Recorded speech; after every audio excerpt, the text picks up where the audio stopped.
Hello.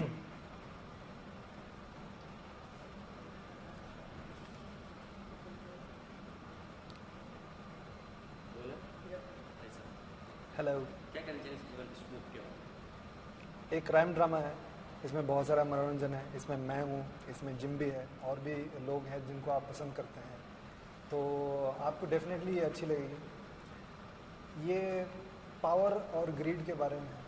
ये गोवा में based है और इसमें कई सारे गैंगस्टर्स हैं, कई सारे इंटरेस्टिंग कैरेक्टर्स भी हैं। इसमें लोग हैं जो गद्दी पे बैठना चाहते हैं, इसमें वो लोग भी हैं जो गद्दी पे हैं और बाकी सबको अपनी गद्दी बचाने की कोशिश भी है। तो एक बड़ा सी इंटरेस्टिंग सा माहौल है जो गोवा की एनवायरनमेंट, जो एक शांत एनवायरनमेंट है, उसमें बसी है इन लोगों की दुनिया। मैं सिर्फ एक ड्राइवर हूँ फिल्म में, आई मीन वेब सीरीज़ में। मैं उसके अलावा और कुछ नहीं करते हैं। और मैं कहानी के बारे में बात ही नहीं करते हैं उसके रिलीज के पहले। तो आप देख लीजिए, अगर आपको पसंद आए तो फिर हम और बात कर सकते हैं। कहानी मालूम भी नहीं है, सिर्फ ड्राइविंग करते थे। मैं बस ड्राइविंग करते थे, गाड़ी चलाते थे। आप जो भी स्टोरी चूज करते हैं, आप दोनों की बात कर रहे हैं, स्टोरी में कुछ ना कुछ तो दम होता है, हम ये बोल सकते हैं। क्या चीज़ खास चीज़ लगी इसमें जो आपने चूज किया इस वेब सीरीज? मुझे कहानी अच्छी लगी। जो लोग इस कहानी से जुड़े हुए थे, जो कहानीकार थे, जो निर्देशक थे, जो प्रोड्यूसर्स थे, उनकी सोच सही लगी मुझे। और मुझे लगा ये एक कंपल्शन होता है अंदर से कि ये आपको करना चाहिए, तो वो वाली कंपल्शन भी आई। और जो किरदार मुझे ऑफ़र किया था कि एक बिहारी गैंगस्टर है जो बिहार से आता है और गोवा में बस जाता है, उसको गोवा अच्छी लगती है और सोचता है कि चलो आगे की ज़िंदगी यहीं काटेंगे और देखेंगे कहाँ तक जा सकते हैं।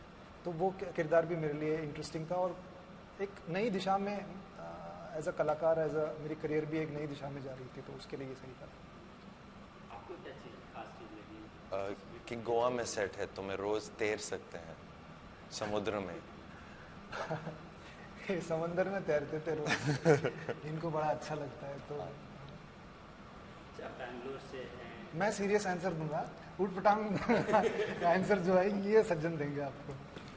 आप बैंगलोर से हैं जी। तो बिहारी कैरेक्टर कितना डिफिकल्ट लगा? डिफिकल्ट तो नहीं था, देखिए तैयारी पे डिपेंड करता है। इसके लिए डिफिकल्ट क्या होता है? हाँ, कुछ भी डिफिकल्ट नहीं है। आप सही तैयारी से जाएंगे, सही प्रिपरेशन से जाएंगे, कुछ भी मुश्किल नहीं है। तैयारी करने का मौका मिला था, जो कभी कभी 2 हफ्ते लगते हैं, कभी 3 हफ्ते लगते हैं, कभी ज़्यादा वक्त लगता है। प्रोजेक्ट के ऊपर जो किरदार आप कर रहे हैं और जितनी तैयारी की ज़रूरत है उसके ऊपर डिपेंड करता है। और मैं एक्चुअली छुट्टी पे था, 3 हफ्ते की छुट्टी पे था, जहाँ पे मैंने थोड़ी बहुत तैयारी की और यहाँ पे आके 2 हफ्ते की, एक्चुअली 1 ही हफ्ता मिला था। ज़्यादातर किरदार की तैयारी मेरे लिए आसान था, लेकिन जो एक बिहारी डायलेक्ट है, जो बिहारी भाषा है, उनकी बोलने की जो शैली होती है, उसको पकड़ना थोड़ा मुश्किल था, क्योंकि मैं तो हूँ साउथ इंडियन आदमी। तो उसके लिए एक रिकॉर्डिंग थी, मेरे सह कलाकार जो अमित सियाल है, तो प्रोड्यूसर्स ने और उसने मेरी मदद की, तो एक रिकॉर्डिंग दिया था। मेरा एक मोनोलॉग है इसमें, तो उसको अपनी ज़ुबानी उसने बोल के उसका रिकॉर्डिंग दिया था, तो वो मैंने सुना। ज़्यादातर सुनना ही है, सुन के आपको पहचानना है कि ये भाषा की रिदम क्या है। एक बार आपने रिदम पकड़ लिया तो फिर आसान हो जाती है।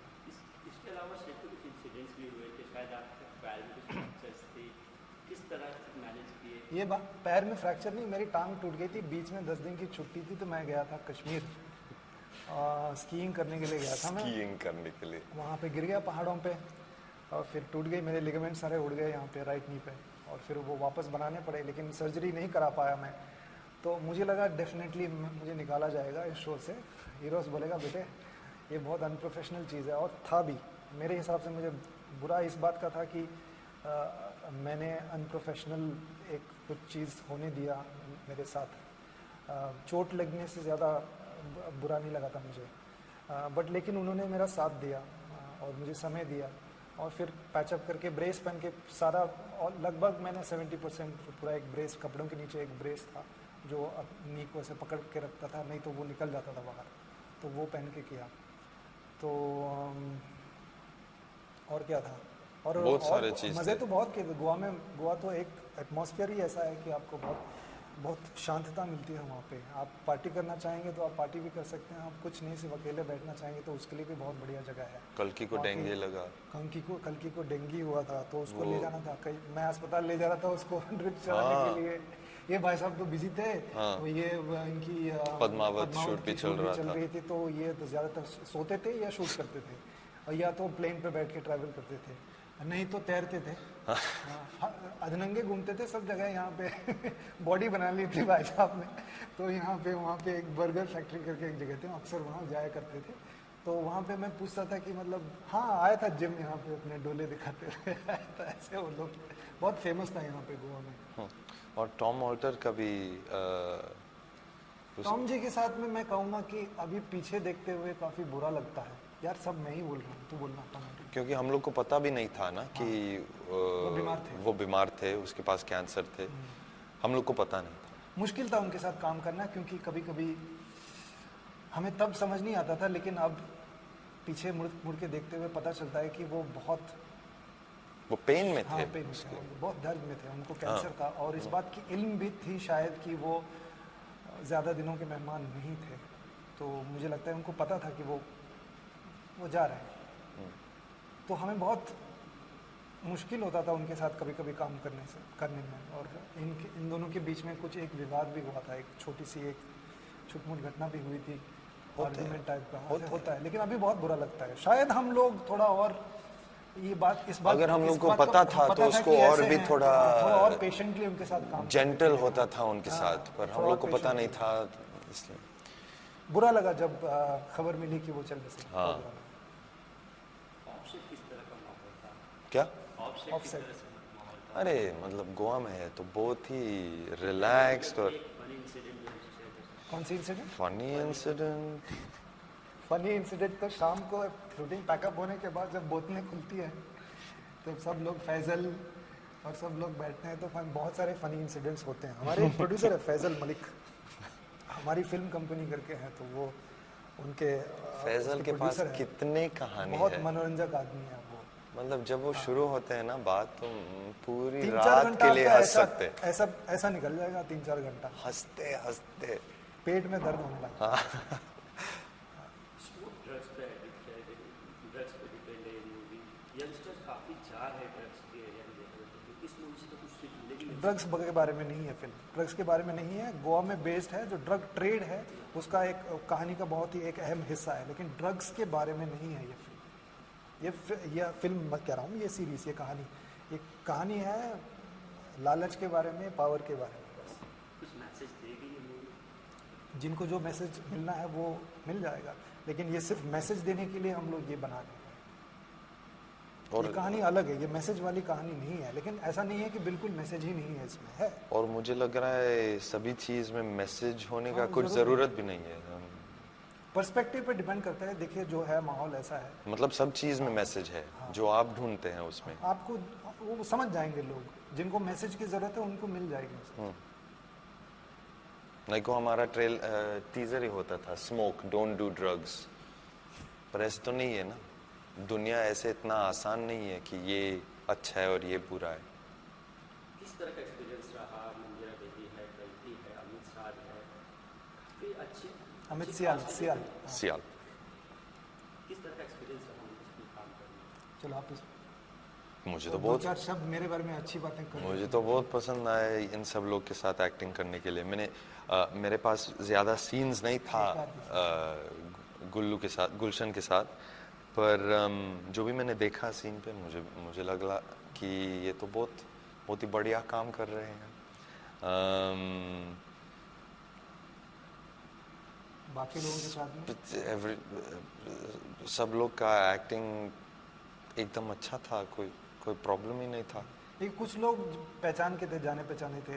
हाँ। जिम मेरा दोस्त है, नील और कल्की पुराने दोस्त हैं, तो उनके साथ एक ऑलरेडी आपके ताल्लुकात है, एक संबंध है और एक कंफर्ट लेवल भी होता है। लेकिन नए लोगों के साथ, हाँ, नए लोगों के साथ काम करने का तजुर्बा भी अच्छा रहा, क्योंकि मैं तो चाहता हूँ कि मैं नए लोगों के साथ ही करूँ, क्योंकि आपका एक्सपीरियंस, आप अपना काम लेके, अपनी क्रिएटिविटी लेके जाते हैं, अपना क्राफ्ट लेके जाते हैं, उनके क्राफ्ट के साथ मिलाते हैं, तो वो जो एक है वो अच्छा लगता है। तो मैं थोड़ा कल्की के साथ काम कर करके बोर हो गया हूँ कि मेरी आधा करियर जो है उसके साथ काम करते हुए बीता है।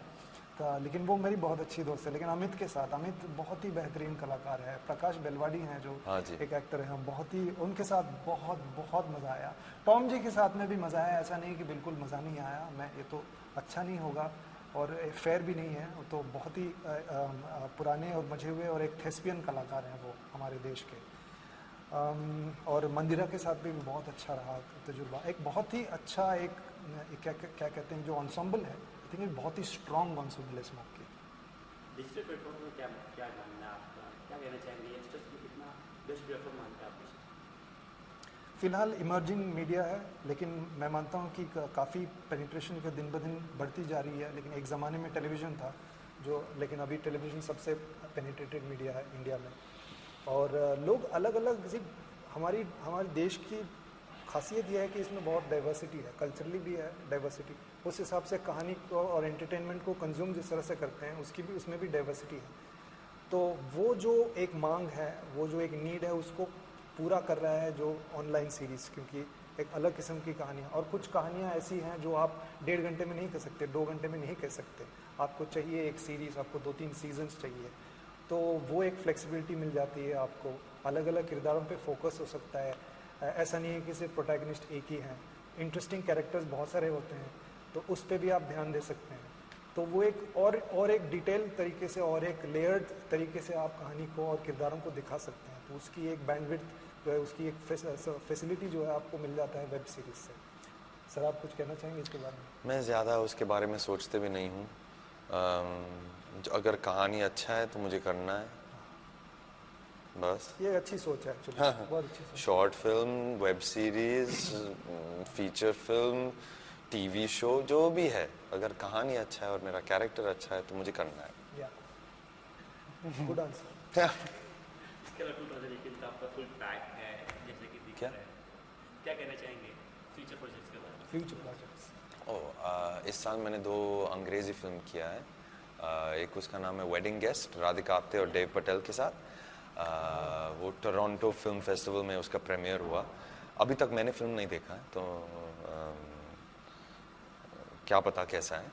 और एक दूसरा film beneath the sea of lights Dubai में मैंने शूट किया, और वो अभी एक नया कट अभी भेज दिया आज ही सुबह डायरेक्टर ने, तो मैं देख के पता चलेगा कि कैसे निकला। मेड इन हेवन भी है एक वेब सीरीज जो जनवरी मार्च में अमेज़न के लिए ना, अमेज़न के लिए। हाँ, बस अभी के लिए इतना ही। हाउसफुल फॉर्म में मैं नहीं हूँ। मैं भी नहीं हूँ हाउसफुल फॉर्म में, मैं कमांडो 3 में हूँ। इसकी शूटिंग एक शेड्यूल हमने यूके में किया है, अभी एक शेड्यूल यहाँ बाकी है। मर्ज को दर्द नहीं होता जो टोरंटो गई थी, वहाँ पे अवार्ड भी जीत के आई। अभी मामी की ओपनिंग फिल्म है और बहुत जल्दी रिलीज डेट भी अनाउंस होने वाली है। तो फिलहाल यही है, और स्मोक का प्रचार कर रहे हैं हम भी, ये भी काम है। फाइनली संदीप का कैंपेन चल रहा है, कितना सपोर्ट करते हैं? मेरा पूरा समर्थन है। ये बहुत ज़रूरी कैंपेन है, चीज़ों को साफ़ करने की बहुत ज़रूरत है, और एक जो एटमॉस्फेयर है काम करने के लिए, कंड्यूसिव एटमॉस्फेयर है, एक सेफ एटमॉस्फेयर है, उसका होना बहुत ज़रूरी है। मेरा पूरा समर्थन है। सेम।